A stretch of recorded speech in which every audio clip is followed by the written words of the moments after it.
Hi guys, in today's videos I'm showing you how to use TikTok reverse effect.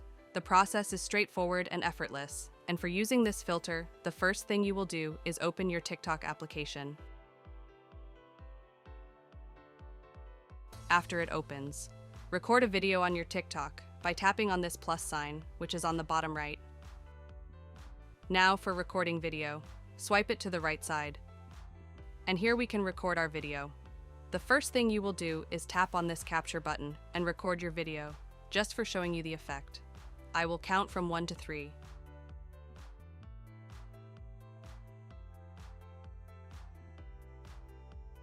So after recording your video, tap on this tick icon, which is on the right bottom. And in this video, you can see I start counting from 1 to 3. So before tapping on the option next, you have to tap on this option effect.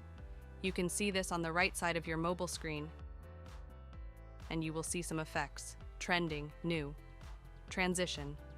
Swipe this line to the left side, and on the left, you can see the option time. Tap on it. And on the first number, you can see the option time. Simply tap on it.